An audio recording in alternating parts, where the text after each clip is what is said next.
ఇక హైడ్రాపై ఆర్డినెన్స్ చట్టబద్ధత కల్పించేందుకు రాష్ట్ర ప్రభుత్వం రెడీ. ఈ నెల 20న కేబినెట్ భేటీలో నిర్ణయం. ఆర్ఓఆర్ 2024 కూడా ఆర్డినెన్స్. రేషన్ కార్డులు, హెల్త్ ప్రొఫైల్ కార్డుల పంపిణీపై చర్చ. కులగణన, రైతు భరోసా గైడ్ లైన్స్ విడుదల చేసే ఛాన్స్.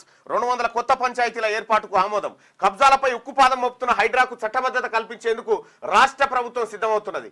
హైడ్రా ఇప్పటి వరకు జీవో 99 ద్వారా మాత్రమే కొనసాగుతున్నది. హైడ్రా చేపడుతున్న అక్రమ నిర్మాణాల కూల్చివేతలపై కోర్టుల్లో కొందరు కేసులు వేశారు. దీంతో భవిష్యత్తులోనూ ఎలాంటి ఇబ్బందులు రాకుండా చట్టబద్ధత కల్పించడానికి ఆర్డినెన్స్ తేవాలని ప్రభుత్వం భావిస్తున్నది. ఇక కేబినెట్ భేటీలో దీనిపై నిర్ణయం తీసుకునే అవకాశం ఉంది. ఈ నెల 20న సాయంత్రం 4 గంటలకు సెక్రటేరియట్ లో సీఎం రేవంత్ రెడ్డి అధ్యక్షతన మంత్రివర్గ సమావేశం జరగనుంది. ఇందులో హైడ్రాతో పాటు పలు కీలక అంశాలపై చర్చించనున్నారు. ప్రభుత్వ ఆస్తులు, వారసత్వ సంపదను రక్షించేందుకు 2.5 నెలల కింద హైడ్రాను ప్రభుత్వం ఏర్పాటు చేసినప్పటి నుంచి కబ్జాలపై, ముఖ్యంగా FTL బఫర్ జోన్లలో కట్టిన అక్రమ నిర్మాణాలపై పెద్ద ఎత్తున ఫిర్యాదులు వస్తున్నాయి. హైడ్రా కూడా అంతే వేగంగా కబ్జాల నుంచి ప్రభుత్వ భూములను విడిపిస్తున్నది. ఇది హైడ్రాకు సంబంధించినటువంటి అంశంలో ప్రభుత్వం సీరియస్ గా ముందుకు పోతూ చట్టబద్ధత తీసుకురాబోతా ఉంది. దానికి హైదరాబాద్ శివార్లో అక్రమ నిర్మాణాలను కూల్చివేస్తున్న హైడ్రా సిబ్బంది అంటూ దాని బొక్కెనైతే ఆగుతలేదు.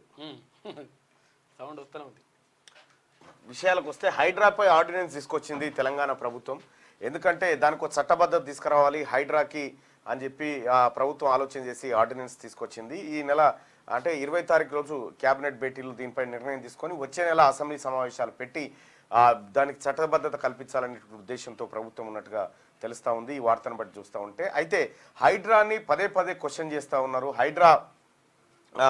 హైడ్రాకు చట్టబద్ధత లేదని, హైడ్రా నిబంధనలను ఉల్లంఘిస్తుందని చెప్పి అనేక మంది కోర్టుకు పోయారు. కోర్టుకు పోతే కోర్టు కూడా ఒక మాట ఏమన్నదంటే జీవో ప్రకారం జరగలేదు హైడ్రా నిర్మాణం అనేది. వాళ్ళు కూడా కోర్టు కూడా చెప్పినటువంటి ధర్మిల తెలంగాణ రాష్ట్ర ప్రభుత్వం ఏకంగా ఆర్డినెన్స్ తీసుకొచ్చి హైడ్రాకు చట్టబద్ధత కల్పించేటువంటి విషయంలో చాలా సీరియస్గా వర్కౌట్ చేస్తుంది తెలంగాణ ప్రభుత్వం. మొత్తానికి ఇక రేపు ఎక్కడన్నా అపార్ట్మెంటో ఖాళీ జాగానో ఏదైనా కొనుక్కోవాలంటే హైడ్రా ఎన్ఓసి కూడా అవసరమేమో.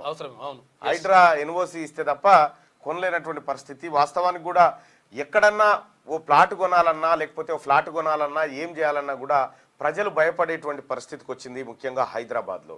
అక్కడ ఏమైనా నాలాలు ఉన్నాయా లేకపోతే FTL అది బఫర్ జోనా ఏంది అనేది క్షుణ్ణంగా